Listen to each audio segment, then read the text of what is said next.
Të nderuar besimtar, do të flasim sot për falënderimin e mirësive të pafundme që Allahu Azza wa Jall i jep çdo krijesë në veçanti njeriut. Allahu Azza wa Jall ka nënshtruar çdo gjë për t'i shërbyer njeriut dhe Allahu Azza wa Jall kërkon nga ne që të jemi robër falënderues ndaj mirësive të pafundme që Zoti i gjithësisë ja jep njeriut që në momentin që vjen këtë botë deri ditën kur largohet nga kjo botë e përkohshme.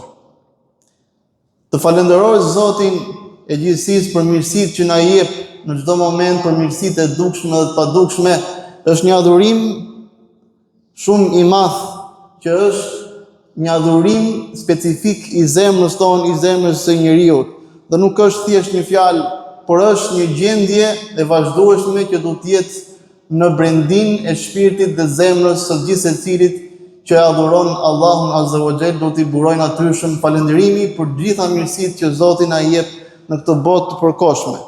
Falënderimi me zemër duke e njohur Allahun, duke e njohur se çdo mirë na vjen, çdo e mirë na vjen pikërisht nga Allahu Azza wa Jall. Falënderimi me gjuhë duke e lavdëruar Allahun Azza wa Jall dhe duke e falëndëruar pamas për gjitha mirësitë që na jep, dhe falënderimi ynë me vepra duke i përdorur begatit në bindje dhe në shtrim ndaj madhështisë së Allahut Azza wa Jall. Wa ataakum min kulli ma sa'altumuh. Allahu Azza wa Jall, ai ju jep gjithçka që i kërkoni, thot Allahu Azza wa Jall. Wa in ta'uddu ni'matallahi la tuhsuha.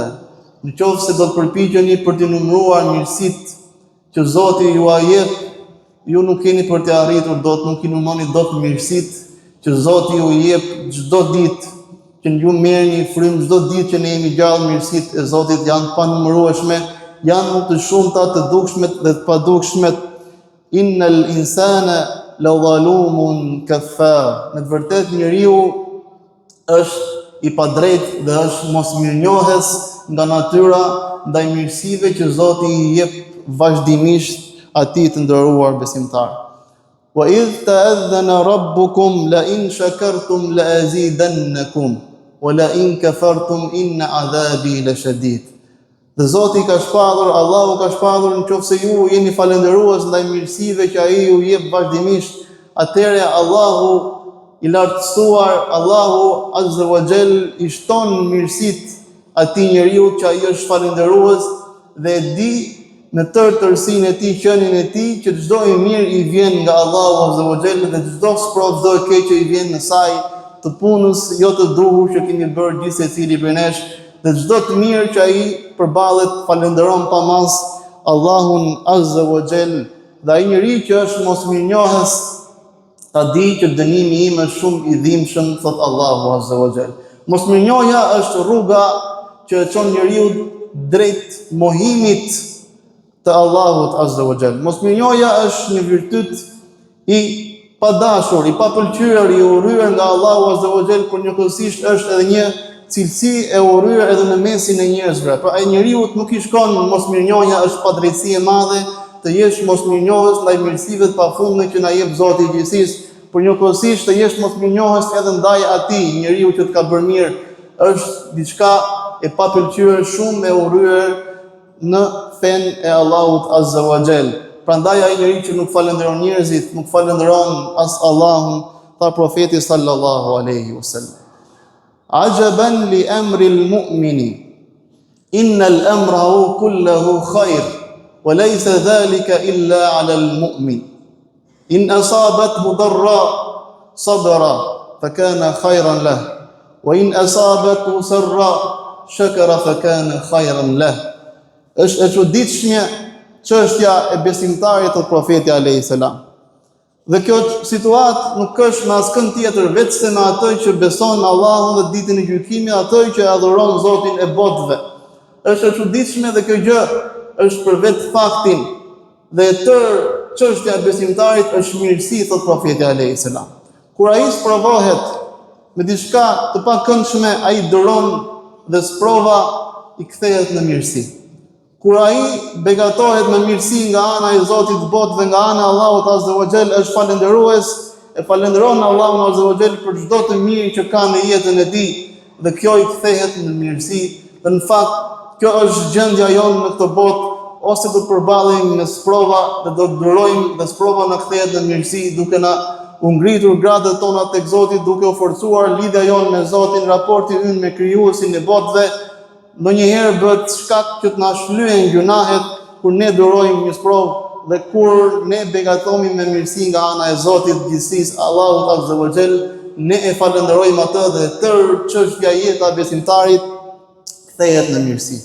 Profeti alayhis salam e konceptonte të falenderuarin ndaj Zotit duke qenë rob i nushtruar ndaj adhurimit të Allahut Azza wa Jall dhe duke e përçuar me vullnet të plot dhe për sosmëri fjalën e Allahut Azza wa Jall, dhe adhurimi i tij ishte shumë i madh, shumë i përkushtuar adhurimi i profetit alayhis salam. Një ditë tregon Aisha radhiyallahu anha, profeti alayhis salam u fal aq gjatë natën saqë ju ojntën këmbët nga të qëndruarit gjatë në namazin e natës që ai falte çdo ditë, çdo natë.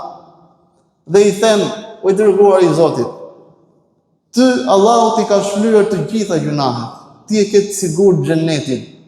Atëherë pse mundon veten kaq shumë, duke u falur kaq gjatë derisa i ojntëshin këmbët, dhe ai thot e fala kuna abdan shakura.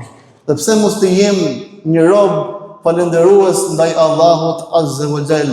Dhe ai vazhdimisht lutej Rabbi ij'alni laka shakara. O Zot, më bëj rob që të falenderoj për mirësitë që ti më jep vazhdimisht në gjithë jetën time, lutej profeti sallallahu alaihi wasallam. Një ditë profeti alayhis salam ishte bashkë me shokun e tij Muadhin radhiyallahu anhu dhe i thot: "Ja Muad, wallahi inni la uhibbuka. Wallahi inni la uhibbuka." Pasha Allahun Azza wa Jall, unë ty të dua, i thot profeti Muadhit radhiyallahu anhu. Do të mësoj disa fjalë që pas çdo namazi, kur të përfundoj falja e namazit ti, mos i harro asnjëherë. Ti le si amanet që pas çdo falje këto fjalë mos i harro asnjëherë, ti thuash pas çdo namazi. Dhe i tha: Allahumma inni ala dhikrika wa shukrika wa husni ibadatik. O Zot, ti me madhërtinë tënde më ndihmo që unë të përmend sa më mirë. Më ndihmo që unë të jem falendërues, të falenderoj ashtu siç i takon madhështisë tënde. Dhe më ndihmo o Zot që të adhuroj në formën më të mirë të mundshme, ashtu siç i takon lavdisë tënde. E mësoi profeti alayhis salam. Pra, e mësoi i la amanet 3 fjalë që pas çdo namazi lutë Zotin që ta përmendësh sa më shumë, që të jesh falendërues dhe të adhurosh më së miri Allahun Azza wa Jall. Mirënjohja ndaj mirësive të Allahut Azza wa Jall është cilësi e profetit alayhis salam dhe e gjithë profetëve. Allahu tregon për Ibrahimin alayhis salam ku thot shakiran li an'ami. Ai ishte falendërues ndaj mirësive që Zoti ia jepte. Për Nuhun alayhis salam, innahu kana abdan shakura. Në të vërtetë që Nuhu alayhis salam ai ishte një rob falendërues, tha Allahu Azza wa Jall. Wa qalilum min ibadiy ash-shakur, thot Allahu Azza wa Jall. Por të jesh mirënjohës ndaj mirësive të Zotit të botëve është një cilësi që nuk pretendohet me fjalë, por është një gjendje e plot e besimtarit, dhe Zoti thot pak prej robëve të mi janë falendërues, thot Allahu Azza wa Jall. Pa të shumtët, shumica e njerëzve nuk më falenderojnë mua, thot Zoti i gjithësisë, edhe pse unë jap mirësitë pafundme çdo ditë që ata janë gjallë në këtë botë të përkohshme. Prandaj ky është një synim që duhet ta ketë çdo besimtar, sepse Zoti po thot pak nga robërit e mi më falenderojnë mua, thot Allahu Azza wa Jall. Washkuru ni'matallahi in kuntum iyyahu ta'budun.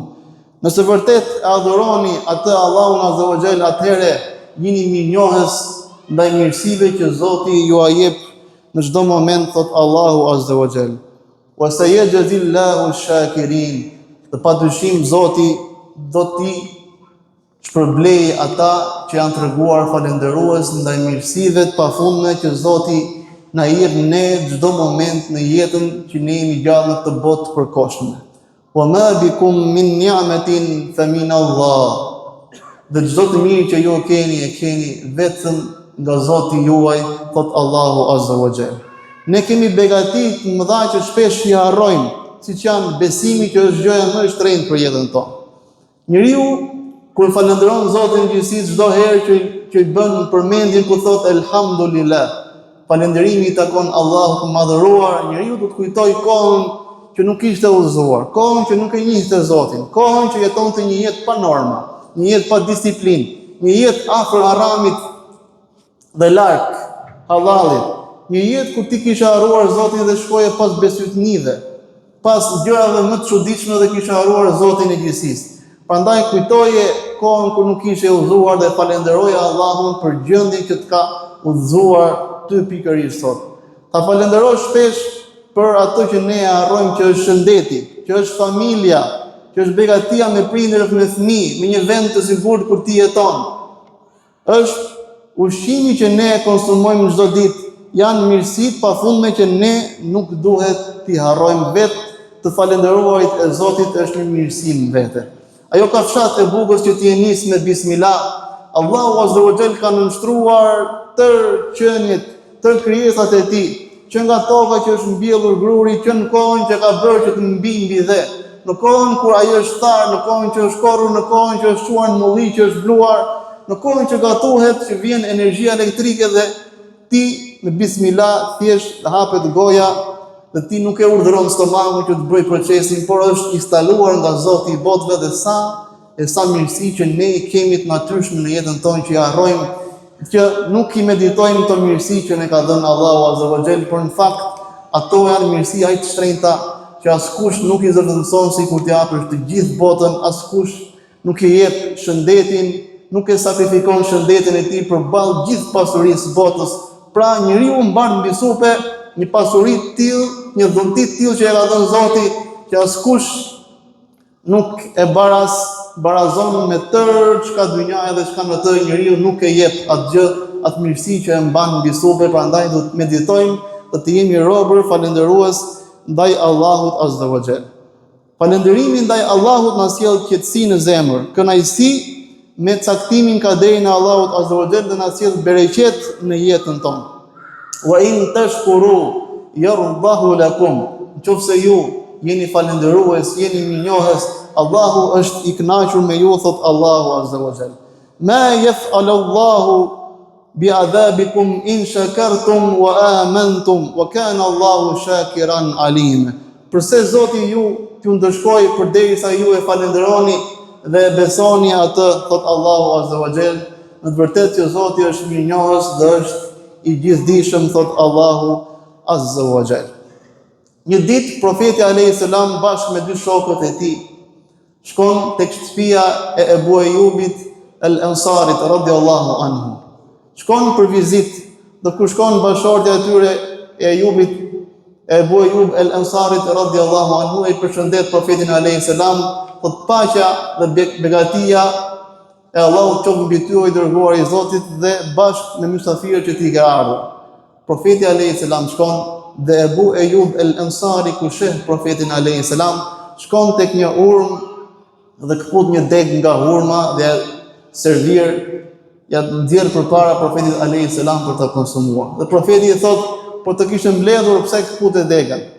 Dhe ai thot, dëshiroja që ti të haje hurma të pjekura mirë dhe hurma jo të pjekura mirë.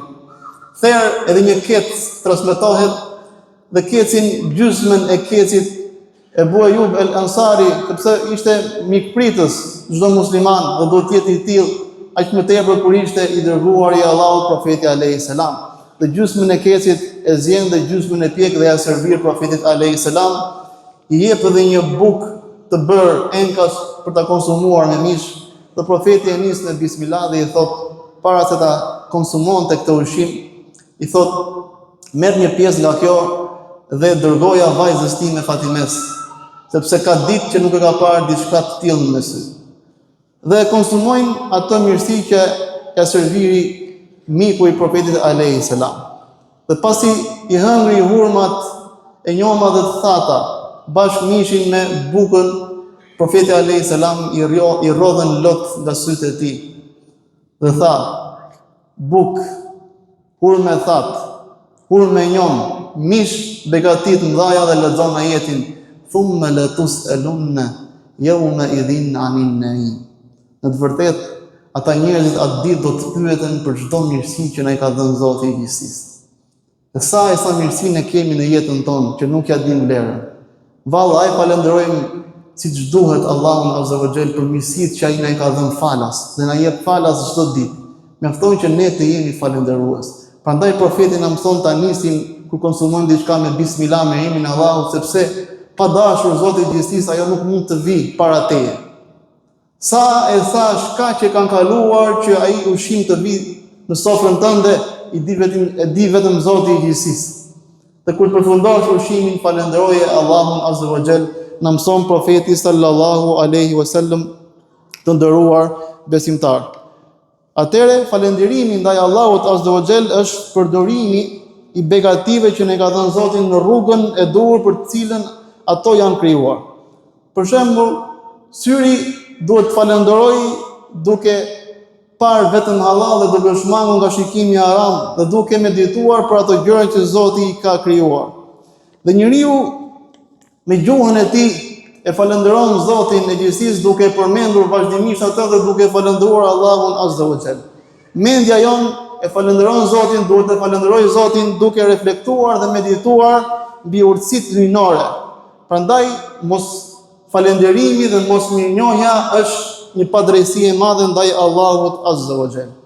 Një moll e ngrënë duke falenderuar Allahun Azza wa Jall, ai që është furnizuesi i vërtet, kthehet në një adhurim, kthehet në një vlerë, në një mirësi të madhe, ndërsa një pasuri e madhe pa shukr, pa falënderim ndaj Allahut Azza wa Jall kthehet në barr për njeriu të nderuar besimtar.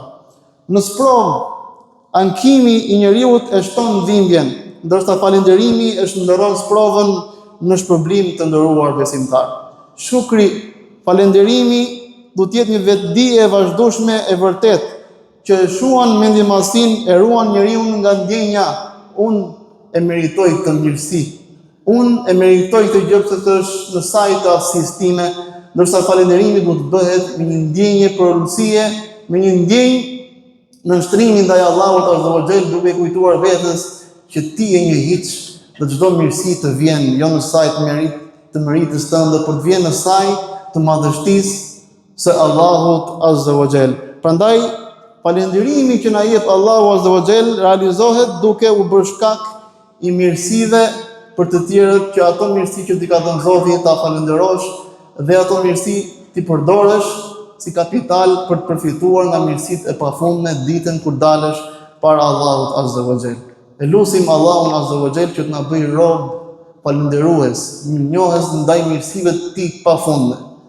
E lutim Allahun Azza wa Jall që të na bëjë mirënjohës ndaj mirësive që Zoti na jep në çdo çast.